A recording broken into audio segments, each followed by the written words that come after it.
Hadis ini kan ada pahala mati syahid. La yaktasiru ajru syahid ala man qatala fil jihad. Bukan bermaksud Nabi mengecilkan pahala orang jihad, bukan. Ya, karena pahala mati syahid jihad tidak bisa dilawan. Cuma ini dikabarkan kesetaraan besarnya pengorbanan. Makanya besarnya juga apresiasi dari Allah. Ya. Tapi kalau dihitung-hitung, orang yang kena penyakit dengan yang mati syahid karena jihad, tentu yang jihad lebih besar. Ya, cuma ini dianggap setara saking besarnya pengorbanan. Ya. Oke, ini hadis yang kita bahas pertama. Yang kedua, ya. Hadis yang berikutnya, wa an Anas radhiyallahu anhu qala, dari Anas bin Malik radhiyallahu anhu, dia berkata, sami'tu Rasulullah sallallahu alaihi wasallam yaqul, aku pernah mendengar Nabi bersabda, innallaha azza wa jalla qala, sesungguhnya Allah berfirman, hadis qudsi. Tentang apa? Tentang musibah juga. Idza batalaitu abdi bihabibataihi, kalau aku menguji seorang hambaku dengan hilangnya dua yang dicintai, maksudnya apa? Diberi musibah buta.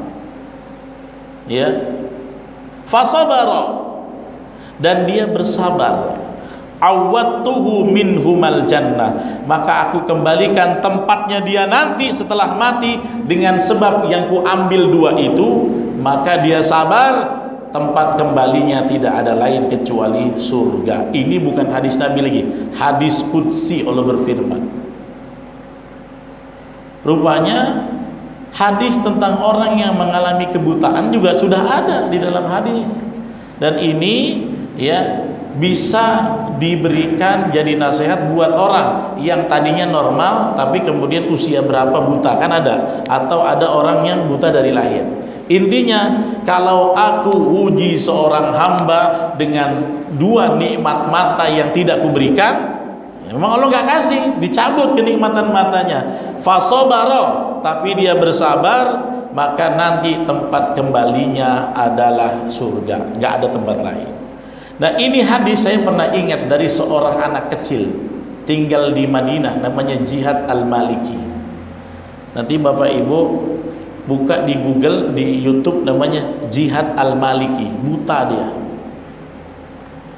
Ya. Waktu itu videonya 5 tahun lalu, Jihad Al-Maliki, yang pernah nggak Andre lihat video anak kecil hafal hadis?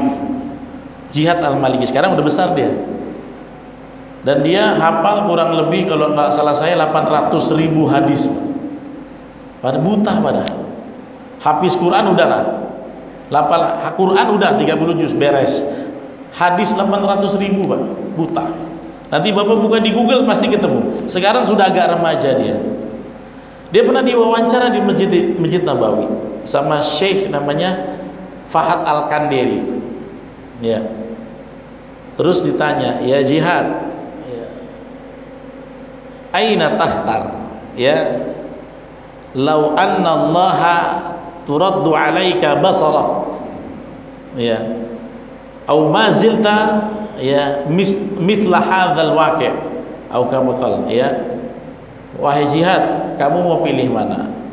Kira-kira mau nggak kalau Allah kembalikan pandanganmu, atau kamu mau ini aja? Masih hidup orangnya. Mau pilih mana? Dijadikan normal lagi atau ya buta begini aja? Kata dia apa? Aku pilih sekarang aja, nggak mau kembali. Kenapa? Dibaca hadis ini. Idza batalaitu abdi bihabibataihi fasabara awwatuhu minhumal jannah. Nangis saat Fahad Al-Kandiri. Syekh ini, saya dari Kuwait yang wawancara. Karena apa? Karena Allah janjikan, barang siapa yang sabar dengan diambilnya nikmat ini, maka tidak ada tempat kembali kecuali surga. Aku pilih jaminan surganya daripada dikasih mata belum tentu aku masuk surga. Nangis Fahad Al-Kandiri. Itu orang begitu. Padahal biasanya kalau ada orang yang buta ditanya, doa pertama adalah dia pengen melihat. Tapi sabarnya Jihad. Yang bikin saya tertampar itu hafal ratusan ribu hadis dengan buta. Dia hafal dengan matan-matannya. Misalnya nih, misalnya saya nanya hadis sama dia nih, ya misalnya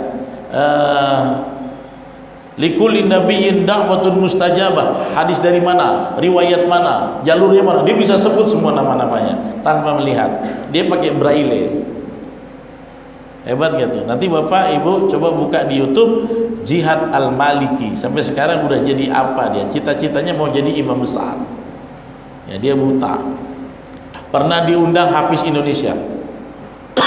Satu kali pernah diundang di Hafiz RCTI itu. Hafiz Indonesia pernah undang dia satu kali, yang memberikan motivasi buat anak-anak kita.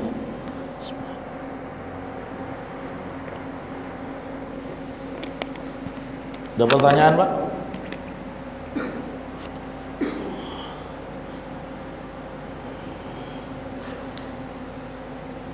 Nggak ada?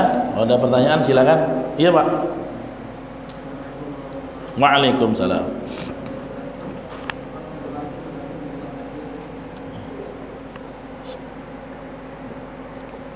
Apakah doa itu bisa merubah takdir? Iya, jawabannya. Ya, dari mana jawabannya? Dari hadis Nabi. Apa kata Nabi? La yaruddul qadar illa du'a.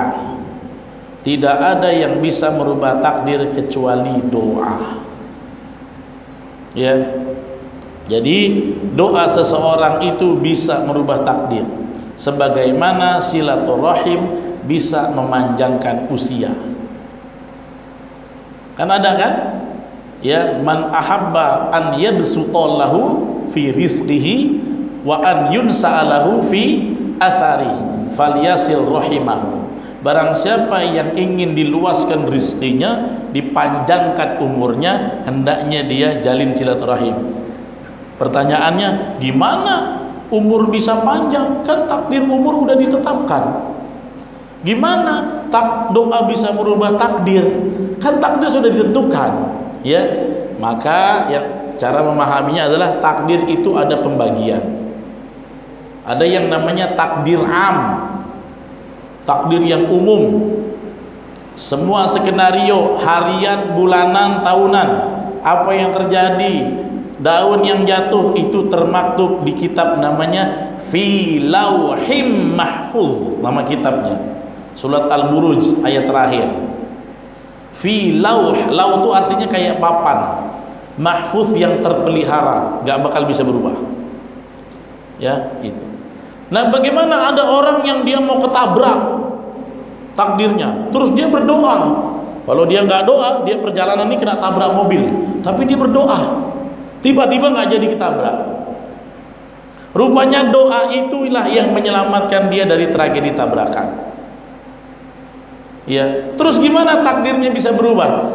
Takdir pertama dia akan ketabrak, sehingga dengan berdoa dia pindah ke takdir yang lain, dan dia selamat dari mara bahaya itu. Dan perpindahan takdirnya dari yang buruk ke yang baik termaktub dalam kitab takdir yang inti. Jadi gitu Pak caranya memahaminya. Oh, di kitab takdir yang umum, oh nih dia akan terancam dengan mara bahaya, tapi karena dia berdoa Allah palingkan mara bahaya. Semua skenario yang berubah itu termaktub dalam kitab takdir. Jadi dia bukan merubah takdir sebenarnya bahasanya, tapi pindah dari satu takdir ke takdir yang lain. Dia bisa selamatkan, itu takdir juga. Dan sebenarnya sebelumnya kan dia tidak selamat. Siapa yang tahu takdir orang? Ya, yang kita tidak tahu yang akan terjadi dan yang sudah terjadi itu semua adalah takdir Allah. Jadi seperti itu Pak, memang bisa berubah. Ya, bahkan banyak ulama sepakat kalau ada orang rajin silaturahim, umurnya tadinya 50 bisa jadi 60. Itulah hadis silaturahim bisa memanjangkan rezeki. Terus gimana? Bukankah waktu di perut bayi sudah ditetapkan ajal dia? Iya, memang. Tadinya ditetapkan ajalnya 50, takdir pertama. Tapi gara-gara dia rajin silaturahim, dia dipindahkan Allah menuju takdir yang kedua, dipanjangkan jadi 60 tahun. Dan skenario perpindahan takdir dia yang satu ke yang berikutnya termaktub dalam kitab takdir yang inti itu dia. Yang di inti itu gak bakal berubah. Makanya takdir itu ada yang harian, ada yang tahunan, Pak. Takdir itu yang tahu hanya Allah. Malaikat cuma eksekusi aja. Ya, jadi malaikat tuh ada yang bertugas, fulan, malaikat, ini rezekinya si fulan hari ini sekian, nafasnya sekian oksigen, kau kasih semua gitu. Tapi takdir intinya hanya Allah yang tahu. Jadi begitu Pak ya, takdir ada yang harian, ada yang tahunan, ada yang umum, nggak akan bisa berubah. Yang berubah pada takdir harian itu semuanya skenarionya ada di takdir yang umum, yang am, di mana di kitab Lauh Mahfuz yang terjaga, tidak akan ada yang bisa mengutak-atiknya. Ya kan Pak? Waalaikumsalam.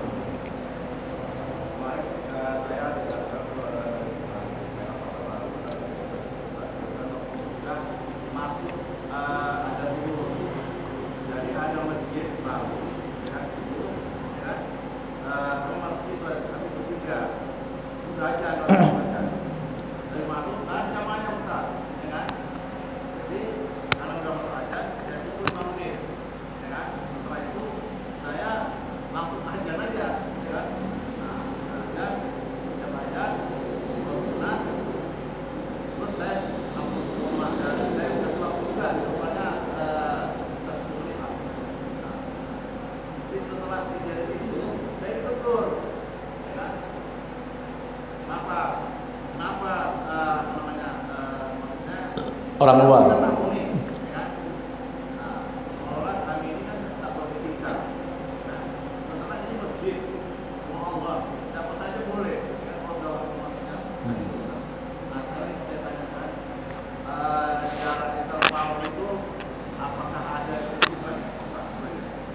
Interval qomat. Interval qomat itu ya, yang ada memang sholat subuh. Sholat subuh itu kurang lebih bacaan Quran 50 ayat. Nah hitunglah, kalau Bapak baca 50 ayat ya, itu interval untuk iqomah sholat subuh, itu yang paling lama. Berarti sholat-sholat lain di bawah itu bisa 30 ayat ya. Tidak ada di dalam kitab-kitab fikih menit-menitnya, nggak ada. Jadi itu ditanya dari Aisyah, nanya sama Rasulullah, berapa lama antara adzan dan iqamah? Ya bimikdari khamsina ayat, ya dengan kadar orang baca Quran 50 ayat sholat subuh. Ya berarti kalau 50 ayat sekarang sebenarnya berapa? Kita ini kecepatan, kita 10 menit ya. Sebenarnya kurang lebih ideal 15. Kalau di Madinah 20. Dulu awal-awal sebelum Covid setengah jam, 25 menit qomatnya subuh. Semenjak Covid agak lebih cepat, jadi 20 menit gitu ya. Karena kan pelatarannya jauh. Ya.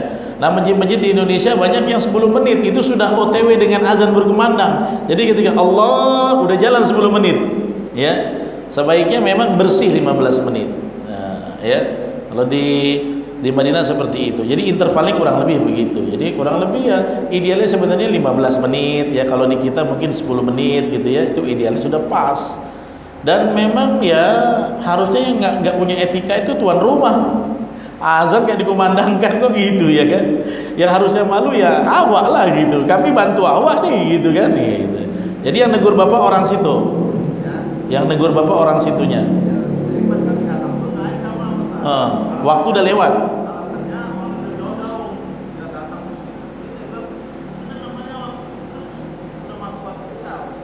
Iya, kalau azan nggak ada masalah. Yang mungkin yang masalah itu imam. Memang kita nggak boleh jadi imam di tempat orang lain kecuali diserahkan oleh sohibul bait, itu kalau imam. Kalau azan setahu saya karena untuk syiar semua orang, masjid bukan punya dia, bukan punya bapaknya kan, punya umat semua, kita umat juga kan. Ya gitu. Jadi sama lah kita nih yang ngurus masjid, imam masjid mengurus ini kan bukan punya kita, titipan aja Pak Ketua ya, titipan. Siapa aja mau pakai nggak boleh dilarang. Ya, tidak. Siapa itu semua terserah, dia punya umat. Jadi udah tepat. Mungkin pengurusannya butuh pelatihan manajemen masjid lah gitu ya. Orang pengurusannya ya. Ya, dan kadang-kadang di kampung-kampung maklum aja begitu Pak. Saya pernah kemarin di daerah Busung masjidnya botai ayam. Aduh. Masjidku botai ayam, nggak ada yang bersihkan gitu ya. Akhirnya sampai nggak tega sama istri saya, bang masukinlah duit di tromol tuh banyak-banyak, doain mudah-mudahan dibersihkan ini masjid gitu ya. Kadang-kadang di daerah-daerah begitu Pak, menyedihkan kadang-kadang ya. Demikian yang bisa kami sampaikan, terlebih terkurang mohon maaf. Kami undang Bapak Ibu yang mau lanjut habis ini Maulid Nabi sholawat bersama Habib Azhar di Masjid Al Istiqomah Mahkota Alam Raya, kami juga akan hadir di sana mendengar maulid dan salawat langsung habis ini, mungkin habis Isya. Bagi yang ada keluangan, mari sama-sama kita hadir. Wassalamualaikum warahmatullahi wabarakatuh.